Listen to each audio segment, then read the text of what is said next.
Hello, hello, hello, and welcome once again to CorpusCast, the podcast from Aston University about corpus linguistics and what it can do for society. As ever, I'm your host, Robbie Love.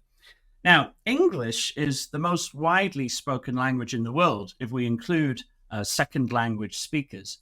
But there isn't really any such thing as one single English language. Really, it's highly diversified, and there are many identifiable varieties of English. And this week, we're going to be discussing the role of corpus linguistics in the study of world Englishes, the many different varieties of English spoken around the world. There's some really interesting histories and stories around how these varieties have developed. My guest is Dr Guyanne Wilson, Quirk Lecturer in English Linguistics at University College London, and a colleague of a previous CorpusCast guest, Baz Art, who we had almost 2 years ago now, discussing the history of the survey of English usage. So do go back and check out that episode if you're interested to hear more about the history of the corpus linguistics research at UCL, University College London. But today we're speaking with Guyanne, and Guyanne researches the sociolinguistics of world Englishes, particularly the attitudes and ideologies surrounding their use. And she also explores how new norms develop in world Englishes and how they change over time. Guyanne has conducted ethnographic, interview, and survey-based research in Trinidad and Tobago, Grenada, Jamaica, Nigeria, and Ghana. And today we'll be discussing her work contributing to the compilation and annotation of both the Trinidad and Tobago and Ugandan components of ICE, the International Corpus of English. Guyanne is a member of the International Association of World Englishes, the International Society for the Linguistics of English, and the Society for Caribbean Linguistics, and currently serves on the editorial board of the journal English Worldwide. So without any further ado, to help us unpack the contribution of corpus linguistics to the study of world Englishes, please welcome my guest on today's episode of CorpusCast, Dr. Guyanne Wilson. Hello, Guyanne. Welcome to the show.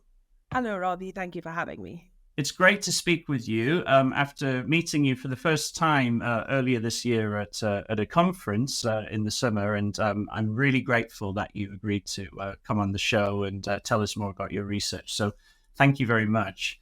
Thank you for asking.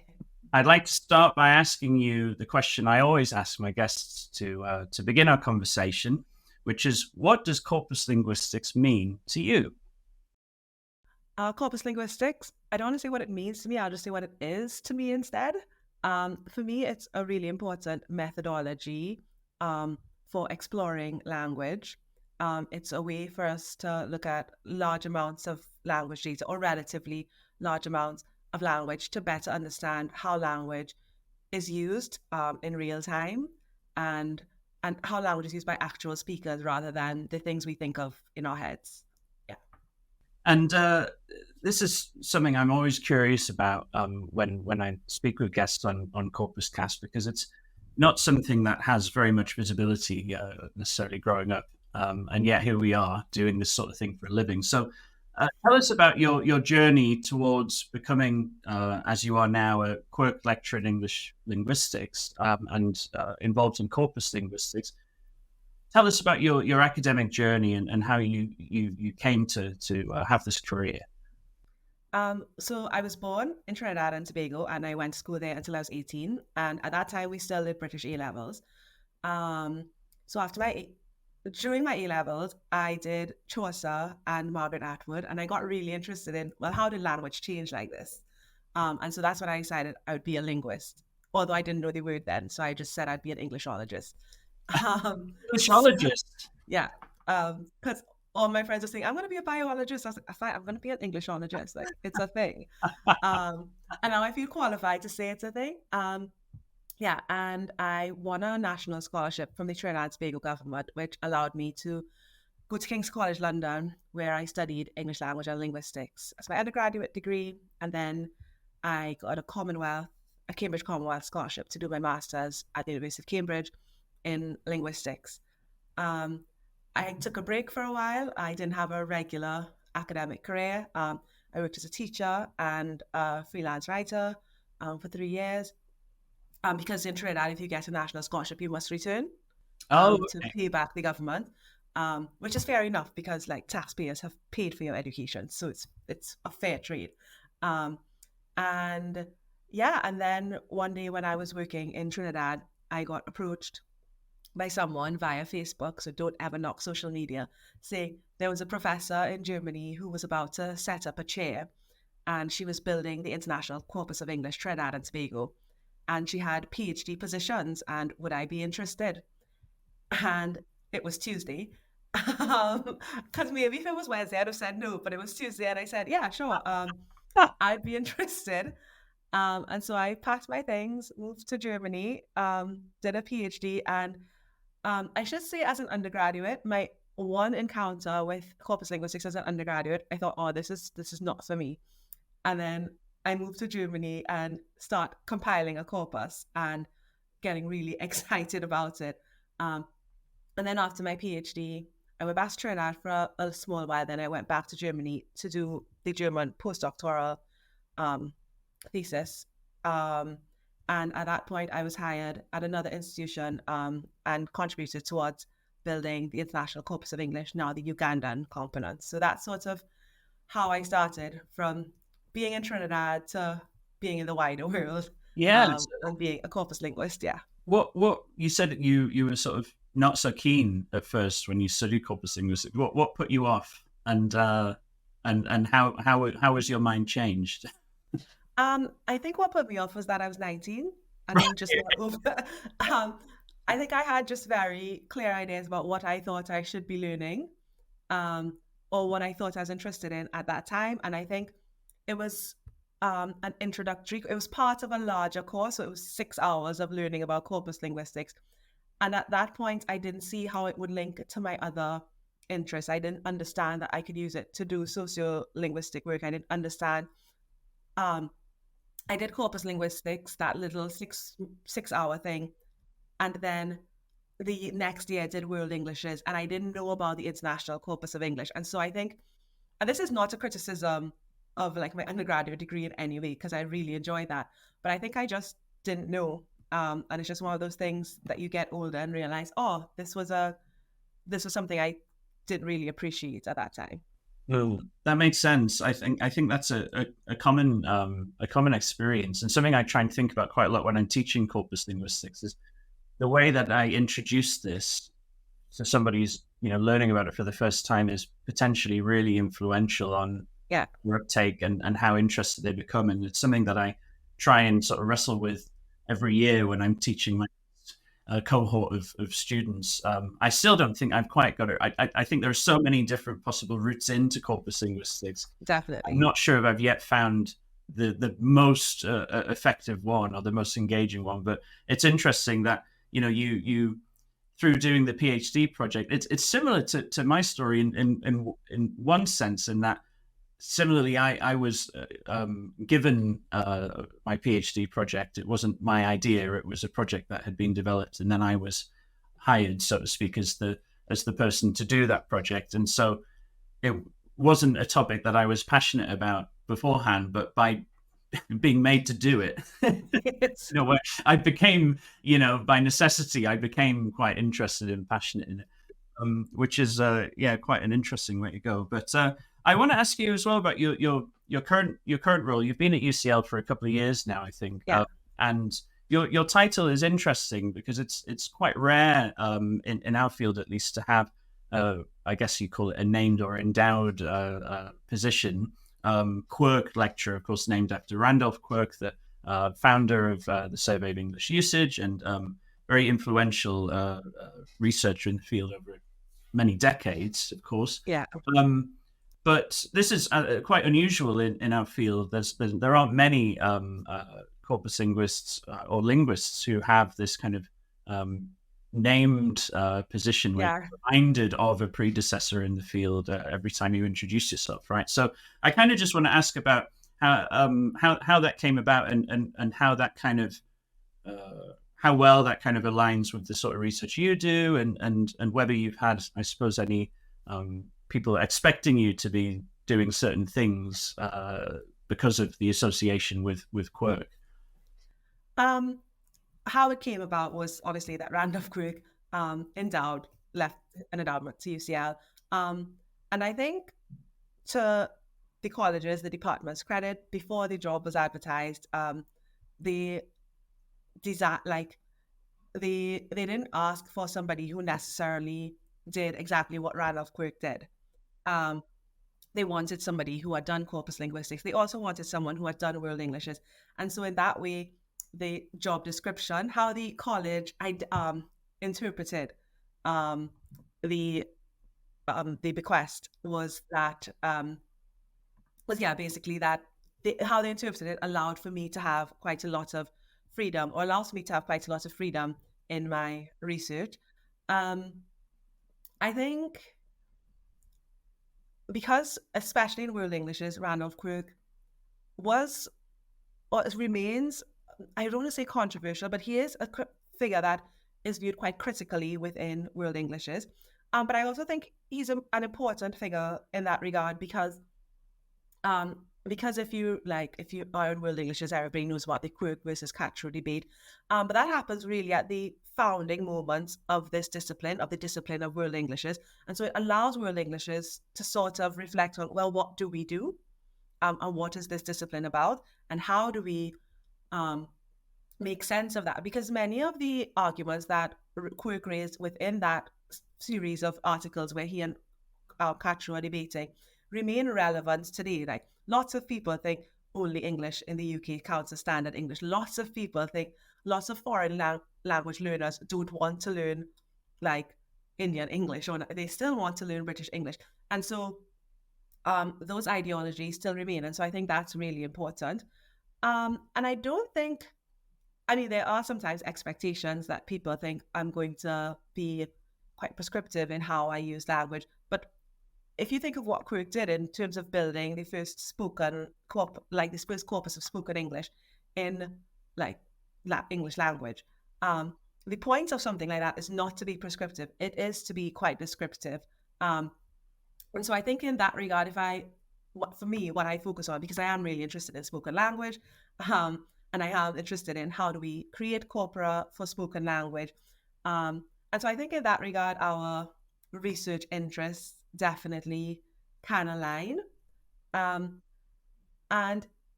when I've had people say very unkind things to me. I remember once somebody said, well, they used the Quirk et al. 1985 as a doorstop. And I just think that's completely not necessary, because it remains an important linguistic document. It tells us how English was spoken in the late 70s to 1980s. It remains something that was based on corpus research that uses real life examples that showed us how this could be done. And because world Englishes is still at that phase of trying that type of description, I think it's a really, it can be difficult because there is a weight of expectation that I'm going to be really clever, or that I'm really wealthy. I'm not. I'm paid just the same as other academics at my level. But it's fine. I think I wasn't expecting that. That's I think you that must be quite difficult, and I think you deal with that very, very, very well in the sense of perhaps a weight of expectation around your research. But I think what you're saying absolutely makes sense, and good on UCL for facilitating this position to be interpreted in the way that it allows you to come in and take things in in an important direction with world Englishes. And this is obviously the topic of today's episode. So I want to dive in a little bit now and ask you about, first of all, your own. You mentioned earlier your journey and working in different linguistic contexts. What is it about world Englishes as a broadly defined kind of area that makes you tick? What is it that sort of gets you out of bed every morning to work on either building or analyzing data that you gathered from different varieties of English? Where do you see the value and the importance of this sort of research? I remember when I was an undergraduate, when I got into sociolinguistics, Jenny Jenkins said in the very first lecture I ever had in sociolinguistics that sociolinguistics is about justice. And I was like, right, that's what I want to do. And I think in that regard, World English is about justice because it's about describing varieties of English and letting people understand that these are not broken varieties of English.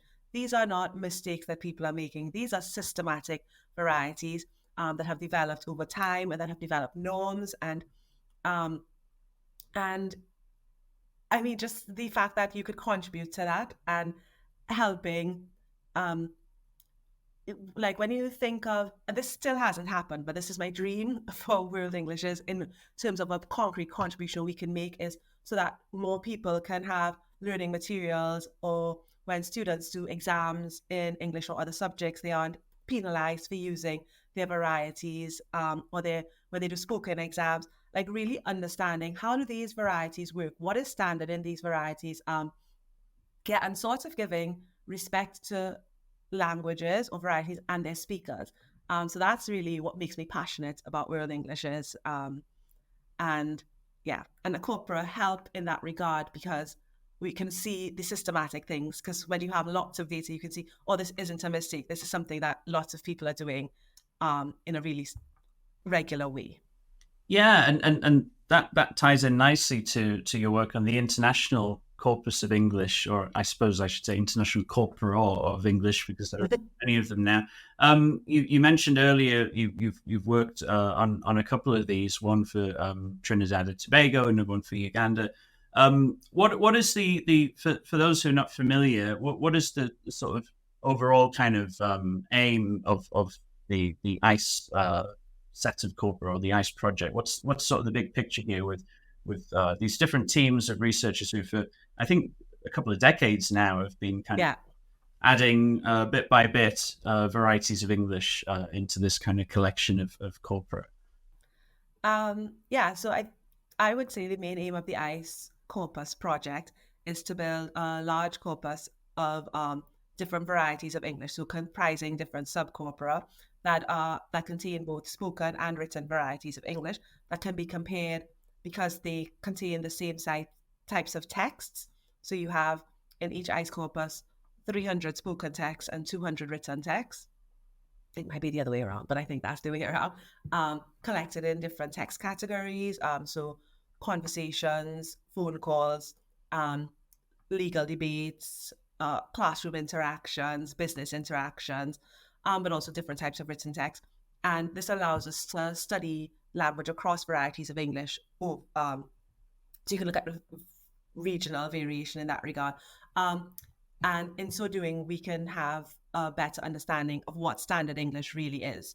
The first ICE corpus, as I'm sure you know, was created at the Survey of English Usage, and that's ICE-GB. And and now I think there are over 27 varieties that have been recorded now or that are in the process of being, for which corpora being made. And so I think it's a really useful resource in that way because it allows linguists to look at language across varieties and look for generalizations, then things that are really true for all varieties. So there's this sampling frame that is, I guess, like a recipe book or an instruction manual for corpus compilers who want to take that design and then go off and gather data for a new variety of English that hasn't already got a corpus in ICE. What you mentioned working on the Trinidad and Tobago and the Ugandan version. Are they both completed now and finished? And what specifically is I'm assuming you weren't working entirely alone, and maybe there are teams of researchers working on both of these. So tell me a bit more about your role on both of these, and I suppose the challenges of applying a model that's already there, specifying the text types, going to a new context and trying to fit the data you can get into that model. Okay, so I'm going to divide that into 3 questions. Yeah, there was a lot there. I do apologize. I've only had 1 coffee so far. We're recording in the morning, and so I asked you a lot there. So you you go ahead. Okay, so the first question is, what was it like? Like, how do you compile such a corpus? So ICE Trinidad and Tobago, when I joined the team, when I started working with Dagmar Doiber, who was the person who was responsible for ICE Trinidad and Tobago at the University of Munster, she had already been to Trinidad for a year and had got some of the conversation data. But we worked as a team. Basically, she had people collecting data in Trinidad. I also contributed to data collection, along with Michael Westphal at Keele University now. We also like recorded conversations, and it's a huge team effort, basically. And then the other one part of that team effort, for example, is getting copyright. Like, copyright is a mess. That's why it takes sometimes so long for corpora to be released, because you need copyright permissions, especially for things like documentaries or written data. You have to have copyright permission to add it to the corpus. So you have teams. So for ICE Trinidad and Tobago, I worked a lot on that. The corpora really closely transcribed for the spoken parts. So for ICE Trinidad and Tobago, we had a first transcriber and then a second transcriber. And in that regard, I was very often the second transcriber, just because the transcribers for ICE Trinidad and Tobago were very often from Germany. And so I was really like cleaning a lot of things. So yeah, that was that experience. Then I was a younger researcher. I didn't have a PhD then. When I joined ICE Uganda, that was as a more experienced researcher. And so that was really exciting, because there again, the team work was really important. But the funding that Christiana Mayakord, who was the lead for ICE Uganda, had, it allowed her to collaborate with Gulu University in Uganda. And so we had a Ugandan team. And that was really exciting for me, because I got to train them basically in how do you do interviews, like how do we get the data that we want. I was really involved there with training people in how do we transcribe, how do we get the transcripts done correctly. And then again, I was involved in checking what became the final product. So I think for both of them, I did a lot of text checking, but for ICE Uganda, I played a bigger role, I think, in the final product. And for ICE Uganda, I also designed a manual, which we based on the manual for ICE Sri Lanka. So I don't want to take too much credit for that, because we didn't just use the ICE Sri Lanka manual and just like fix parts of it. But I think it was really important, the whole notion of collaboration and getting the different texts, in making sure the texts are, because, for example, for the written part in ICE Uganda, what you would find is that you would think that something, because it's from two different newspapers, it's two different texts. But then when you read, it was actually that it was produced by a government agency and every newspaper printed it. So you have to take it out. And yeah, so there were lots of things like that. I think the biggest challenge, so that was the first thing. The second question you asked about was collecting in different contexts. And I think context there has two challenges. One is of time and one is of cultural framework. So when ICE was conceptualized, and ICE has always been conceptualized as a corpus of spoken language, but of standard English. And that presents a challenge for both Nigeria and Trinidad and Tobago. So for Trinidad and Tobago, for example, so basically the criteria that have been used to decide what standard English would be things like, these are the settings in which standard English occur. But in the Trinidadian context or the Caribbean context, code mixing, or what somebody called Valerie Youssef has called varilingual competence, so the ability. So maybe I should go back a step and say that in Trinidad and Tobago, there's a Creole spoken alongside standard English. And so a competent speaker in Trinidad is not just somebody who can use both, but who knows how to mix both effectively. And so it's really difficult sometimes, even in your most formal context, such as legal cross-examinations, which you think are going to be very highly focused standard, for someone just to use standard English. And so that becomes a problem, for example. And actually people are using Creole and standard English very skillfully. So Michael Westphal and I did a paper on that called Creole and Power, where we, in courtroom settings, where we looked at how those are used differently. So that's one contextual thing. The other contextual thing has to do with time, when ICE GB was first organized, or was first conceptualized, people wrote letters. Okay. Like, and so there's a whole section, like familiar, like personal letters. Nobody writes letters anymore. Yeah. And so there's been in the ICE community a whole debate, well, do emails count as letters? But guess what, guys? Nobody writes emails anymore either. So it's actually been a huge challenge, at least in the Trinidadian context. And then in Uganda, you have the problem that, well, if people are speaking to other Ugandans, they're probably not going to speak English. And so the conversations there sometimes are, I think it was your paper at our conference we met at that showed that sometimes conversations look a lot like interviews. And I can't remember the details of the paper, but I just remember looking at that presentation thinking, yes, this is the problem with ICE Uganda, because actually the way to negotiate that was to have these sort of semi-interview type conversations, which are not really conversations. And when you have things, for example, like news, which is also one category, like news reports in ICE Uganda, this also happens in ICE Philippines. You would have the newscaster say, and so today in Makerere, this is what happened. And then you would interview somebody and they would be speaking Luganda. And that would be erased from the corpus. So you end up erasing quite a lot of important things about how English is used in a community. And I think that was one of the big challenges of adapting ICE to contemporary or the actual international sections that it's the international varieties that it's meant to capture, because of the rules of how ICE is made, you end up taking out Creole speech. So if you look at ICE Jamaica, lots of the Creole speech has just been is signed off as something else, or when it's multilingual settings, it's just not transcribed. And it's, on one hand, it's fine because we want a corpus of standard English. But the thing about corpora, the thing that it can show us is, well, how is English existing, or how is standard English existing with other varieties? And so that, I think, is the biggest challenge of the truly international part of ICE. And that sounds like it's introducing kind of a layer of artificiality in the sense that if you're removing bits because they're inconvenient to this model that's being imposed in a kind of monolingual frame, which may well have been appropriate for the GB version 20 or 30 years ago.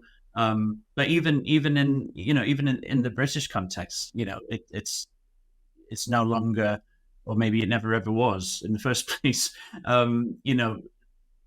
accurate to kind of that it's only ever, a certain text or certain conversation will only ever be in English. And so it's interesting that in trying to make these comparable data sets, we have these issues of comparability of the authenticity of the actual situation. I think that's an interesting sort of challenge for people to think about sort of moving forward, because there's certainly, in recent years been much more of a focus on multilingualism in corpus linguistics and applied linguistics, and kind of trying to kind of move away from this Anglocentric view. But this still feels a bit like an imposition. I think it's really difficult, because I think what ICE offers in terms of allowing us to have the ability to compare lots of varieties of English, I think that's really a very powerful thing. And I think that shouldn't ever be undervalued. I think that is really powerful. But at the same time, I think it's just important that researchers are aware of that, and so that they can be honest when they're looking at their research, or just because sometimes if you don't read the manual, you don't read every part of the manual. But if the manual writers haven't put that, if it's not recorded anywhere, people might not be aware of these finities. And corpora can offer us so much, but it ends up with questions, really, I think, at the core of corpus linguistics and sociolinguistics, and where they meet of what is representativeness, what is authenticity, and what counts as authentic language. And so it's not a criticism in that way of ICE being wrong, but it's really a challenge of seeing, well, when you work with ICE or any corpus, these are some of the things to consider. Oh, and the other thing that's really random, which I think is interesting now for ICE is that there's no online genres in ICE because ICE GB, which was the first corpus, and ICE India, which they were the first to, they predate like email or widespread email use and things like that. So they're no online, and so I think there's a lot of room for different types of genres and different types of corpora beyond ICE. Yeah. It sounds like a new additional model or parallel model might be needed. Yeah. Obviously, you've been involved in building some of the ICE corpora, but predominantly you're doing your own research on variation and the use of English in various contexts. So I wonder if you could say a little bit about what you've learned, say from the ICE, one of the ICE corpora, like the Trinidad and Tobago one. You've published research using that data set, looking, for example, at the sort of differences between British and American variants of words is one example. But I wonder if you can say a little bit about the kind of things you've discovered or learned about some of these varieties in your own research.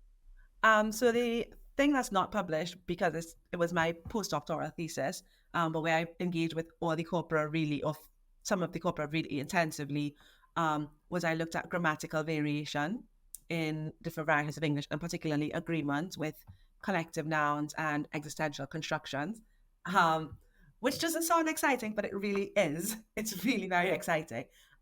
Because, for example, in British English, there's a tendency towards, even though singular agreement is more popular still, or more commonly used still, there is a tendency towards saying like the government are, or the team are, like the team are useless, or the government are very good. Like, I don't want to say anything against the government because I'm an immigrant. Whereas in American English, at least in writing, there's a tendency towards singular. And so I was interested, with existential constructions in both varieties, there's a tendency towards there's plus plural, so there's 5 people type constructions, and both of those things have been claimed as vernacular universals. And I sort of asked myself, well, if it's universal, it should be happening in all varieties of English. And what I found is that it's not happening in Caribbean Englishes or African Englishes, it just doesn't happen. And that's really interesting because both Caribbean Englishes and African Englishes, one of the sort of features that people use of these Englishes when they think of them as non-standard varieties, so not necessarily standard versions, is that there's that subject verb agreement is unmarked. So you can say he buy 3 grams of sugar, and he buys 3 grams of sugar, as you would see in standard British English. And so you would sort of expect, based on these models, or based on what we know of both West African pidgins like Nigerian pidgin and Ghanaian pidgin, and Caribbean Creoles like Jamaican Creole and Trinidadian Creole, you would expect really that because they have 0 marking, that things like the government are and the committee are would happen quite a lot. Yeah, because there's already a provision for that in the variety. But it just doesn't happen. It just doesn't ever happen. And that's really interesting, because what you're seeing is that the outer circle variety, to use Cashier's term, seems to be more conservative than the inner circle variety. And trying to find out why that happens has also been quite exciting. And I think it happens because of how ICE has been compiled, you only have really standard speakers. And it's really marked. So people are going to avoid, because when I checked in the corpus for occurrence, or the corpora for occurrences of 0 marking with B, I'm going to check with other verbs because I realized B is problematic. But I found that, well, people were agreeing there as well. And so it seems to be that in really formal context, non-agreement doesn't really happen. And then view people, because I'm a big believer in, you can't just use the corpus. You have to check with the speakers. Because I'm like, lots of people say, well, once there's evidence, that's proof of acceptability. And I'm like, when you've compiled the corpora yourself, you realize, well, no, maybe let's ask people. And then when you ask people, realized, yeah, no, people would say things like, well, no, in school we're taught this. Or they would say things, well, in British English they say this. And then you would be, nah, I'll let you think that for a while, because it's really this sort of conservative thing. And I think that that's been the most exciting thing that I found in recent times. So that's really interesting. The point you just made there, you're sort of almost going back to check with speakers of the variety that what you're finding in the corpus data is sort of on the ground level actually kind of meaningful and makes sense. This is, from my perspective, it's not something you very often see. Are you talking about going back to the same people who contributed data, or just any speakers of the variety? Yeah, sadly, I can't go back to the same people, because that's not ever possible in my work. Yeah, but I have, so for that particular work, what I did is I compared the 6 varieties, and then I did acceptability studies for the same features. And what I found then in the acceptability studies was that the features weren't occurring very much, and people also didn't like them. Oh, okay. And it's like, so the government R doesn't occur, but people also think the government R is not acceptable. Okay. And then when you debrief the interview, the respondents, they say, oh yeah, no, but that's awful, that's bad English, that's awful, you can't see that. That's really helpful, I suppose, in triangulating what you're observing, yeah. or even just understanding better what you're observing. Yeah, and I think especially with smaller corpora like ice, things like that are really important, because with a high frequency word like government, it's fine, like nothing. You can get lots of hits. But there was one word that was really interesting, and that was police. Because even with police, which is not a real collective, but it's a really interesting word to look at, you would find a lot of speakers using police is, even though, and so that then became, well, why do you say police is? Like, well, yeah, if you say the police, that's one police. That's one police. And I was, Yeah. oh, I didn't realize. Like, and so talking to people, you begin to realize, oh, well, this is why this could account for this. And with a small corpus where you can only have a limited number of hits of words like police, it's not, or even lower frequency words. About 1 million words, right? Yeah, each ice corpus is 1 million words. Wow, it's a really it's a refreshing to hear this approach, because it's something that you sometimes see people writing about is a good thing to do, but in terms of actually having another layer of I guess validation of what you're seeing in the data, and I think that's a really good practice to kind of share. I think there'd be an awful lot of interesting studies to go back to papers that have reported what they found in the corpus, and then go and do this other layer of sort of seeing whether that actually makes sense with speakers in those communities. I want to ask about what you're currently working on as well. You mentioned before we started recording that you're currently building a new corpus of Caribbean English. Is that part of the ICE framework, or is this something separate? It's not part of the ICE framework, but I have sort of borrowed a framework from something that's begun to be called HICE, so the Historical Corpus of English. The first one of that in that set was HICE Ghana, which was built by Thorsten Bratto in Regensburg, and now there's HICE Nigeria, which was done by Fuluke Onobua in Redeemers University, Nigeria. And so yeah, I'm doing that for the Caribbean.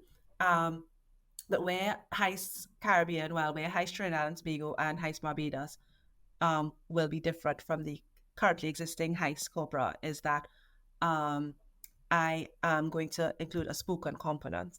Because the challenge of World English is that they're not that old. But they develop quite quickly. And so HICE Trinidad and Tobago will have a spoken component going back to 1945. Because there is quite a lot, at least when I've done my work on lexical things, where I looked at lexical norms, there seems to be generational change with lexical norms and how people orient to different lexical items. And I think once in a class, I played a recording of the first Prime Minister of Nigeria and the current Prime Minister of Nigeria. And then I did it for Jamaica. Mm. And the students were like, oh, wow, they sound completely different. And that's in a 60-year framework. And so I think there's something to find there. And so I'm really excited about building those corpora. Yeah. So it's you mentioned three different varieties there. That it sounds like quite Yeah. a big project. Are you Yeah. working alone, or do you have a team? And how how do you sort of make those initial connections with people when you're trying to find sources, historical sources, I suppose, even harder than trying to get contemporary data. So now I feel like a grown-up academic because now I go to archives, Yes. which I think is a very grown-up academic thing to do. Um, and so I'm starting with Trinidad and Tobago because that's where I'm from, and so that's where I can start making initial connections. And there's also a written part in the Heist corpus, and the other corpora are written, but they're mostly based on newspapers. And I also want to have non-newspaper things. And so I have been looking at the archives at the University of the West Indies in St. Augustine. And that's where I found something really interesting, Uh-huh. which was I was looking just for people's letters and looking and see like this is what they have. And I came across the writings of a man who's been dead for a few decades at least. And he wasn't university educated, but he was like a writer, and he wrote for the Port of Spain Gazette, and he also like edited a working man's newspaper. And so he had they had his writings and things like that. And I was like, oh, this is really interesting. I'd really like to get access to this particular archive. And then I looked at the guy's name, and it was like the Arthur Raymond Archives. I was like, oh, that name sounds really familiar. So I sent my dad a WhatsApp. I was like, what's your grandfather's name? And he's like, Arthur Raymond. I'm like, oh, do you think this is your grandfather? And he's like, yeah. And then he's like, oh, contact this cousin of his. And she's like, yeah, I wrote about him. I wrote about him because she's a writer. I wrote about him in this collection of short stories. And then another aunt sent it to me. And so they're quite interesting connections like that, where you could just go to the university library, like, can I have my great-grandfather's papers? Which I think are quite nice. But then they're just also sometimes just more challenging connections that you have to make, where you have to, I mean, it might not show, but I'm actually quite shy. But where you have to jump over the first hurdle and be like, hi, this is what I'd like to do. This is why I'd like to do it. Can I have access to this data? And I think that, I would like it to be a team. You need money for that. Yeah. I'm trying to, right now I'm at the stage of, please give me money so I can like make my dreams come true. But I'm also at a really, I think, nice point in my career where I don't feel the need to finish this in 2 years. Like where I understand that this will take time and this will take effort. And because for me, this is something I really, when I first started in corpus linguistics, it was a means to an end. And now it's something I really care about, and it's a discipline I care about. And this is a corpus whereas before I worked with other people on a corpus, on their corpus, like this is my idea and this is something I want to do. And even with the spoken data, I found recordings because I decided like a genre that's really popular in the Caribbean is the talent show. And so I decided I'd look for talent show hosts because that would also be a really good idea of how standard language is being used over time, yeah? Because talent show, yeah. And then I'm going to have data from my great aunt as well. And so it becomes sort of, this is my career, but this is sort of the things people in my family did unwittingly that have set me up for my career. And so in that way, it's okay for me if it takes 5 years or 10 years to build a really good corpus that people can use and that's valuable and that really is a good, because now I've worked on the corpora, I understand what it takes. I think I understand what it takes to make a good corpus, and I'm not willing to rush this and just make it fast so that somebody can have it for the ref. Like it's not about that to me. I think that's really really, I'm so happy to hear you say this, because I think that there can be a sense of pressure, sometimes external, but in my case, often internal, a sort of self-imposed pressure to try and churn out the next paper or the next project as quickly as possible, just because we're on this never-ending treadmill, right? And I think that what you're saying is really valuable, as a reminder to not necessarily feel such a pressure to do it right, and to take the time, especially in this case where you've got these personal connections. You've literally got ancestors and members of your family whose stories you're preserving as part of your data collection, which must be it must bring a sense of pride that you're able to do that, right? I think, yeah, because my family is not poor. Or, I don't want to claim an identity that's not true in that way. But like, my parents didn't go to university, and my mother died when I was 14, but just after she had submitted her bachelor's thesis. So she started university when I was in year 7, and then she submitted her thesis and died. So university killed her. Um, but and for me, that way, it's just been a way I could connect. That's why I studied English. Like, it's not even a big surprise. Like, oh, my mother said, okay. Mm. But also, I think for my dad and for my family, and my family's always been a huge support for my career. They've never been like, what are you doing, woman? Like, go and get married. Or they've never, ever done that. And so I think, yeah, and for the people of Trinidad and Tobago, who've paid, like, I went to the the church primary school and then a regular grammar secondary school, but always state funded education. The state paid for my bachelor's degree. The Commonwealth paid for my. So I feel like if I'm going to do this, I'm going to do it well. Like, if I'm going to document this variety from before our independence to now, I want to do it really, really well. As sort of, if this is the only thing I could give back to the people who have given me so many opportunities. I mean, like, because if I think of it, I'm somebody from Trinity. Like, when I started primary school, there wasn't even a school in my town. Mm. And now I'm just like at one of the best universities on the planet, like, being allowed to do this work and being allowed to do work that I think is worthwhile.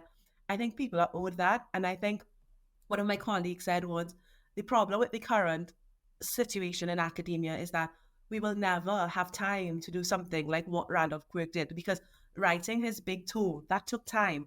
Right. And I think, well, actually, yeah, there are smaller projects that I'm involved with that will Right. give the output that people need. The outputs will be there. But if I'm doing something like this, I want to do it well, because I don't think it's just about me. I couldn't think of a better way to sort of bring our conversation to a close. As much as I wish I didn't have to, because this has been so interesting, and I think you've made a lot of really, really important and good points here, particularly about the pressure to publish and the impacts indirectly, perhaps, that may have on the scope of the kind of work that we can do. Because you're right, we hear stories about how in the earlier days of corpus linguistics, you'd have a team of researchers who would spend 10 years, or longer, sometimes even longer, than building, a 1 million word corpus or something. And that is hailed as a great achievement and something really valuable. And nobody would ever look back and go, oh, well, they weren't being productive enough.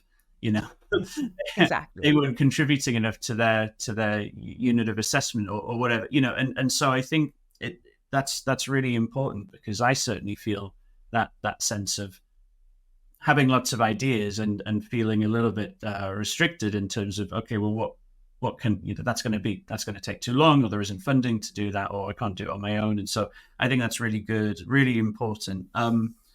Thank you so much, Guyanne. It's been. Thank you for having me. We covered all sorts of ground here, and I think it's been really, really interesting, and I'm sure our listeners will agree. I want to finish by asking just one quick question, which I ask all our guests, and it's I used to ask more, but I feel a bit bad about sort of grilling, I guess, after already. So I just settled on one, and I think it speaks to a lot of our viewers and listeners who are students of corpus linguistics, postgraduate students, PhD students. What would be your number one piece of advice for students who are embarking on corpus research, the beginning of their corpus linguistics career? Read the corpus. Obviously, if it's a whole huge corpus like Globe, you can't read the whole corpus, but read the corpus, get to know the context. Like, don't when you get your keyword in context, don't just look at it and choose. Like, open the examples, read the corpus, get to know the data, and understand. We're not doing maths, we're doing language. Yeah. And so don't just tell us about frequencies, understand the language that's happening there. Yeah. Very wise words indeed. Thank you so much, Guyanne, once again. It's been so wonderful to get the chance to speak with you. I'm very grateful for you coming on the show. That is indeed all we have time for today's episode of CorpusCast. So thank you for joining us. Thank you for having me. In this case, we have the video here and everything. Thank you, Guyanne, as well. Thank you to our listeners and viewers as well on YouTube, Spotify, no longer Google Podcasts. Apple Podcasts still going. Google Podcasts went under a little while ago. But yes, do let us know your thoughts using the hashtag CorpusCast, and make sure to check out the Aston Corpus Linguistics Research Group on X at Aston Corpus, and you can follow me at Lovermob. CorpusCast is an Aston Originals podcast hosted by me, Robbie Love, and produced, as always, by my esteemed colleague, Sam Cook. So thank you once again for listening to CorpusCast. Thank you, Guyanne Wilson, for being an excellent guest, and we'll see you soon on the next episode of CorpusCast. Thank you. Goodbye. Bye. Thank you.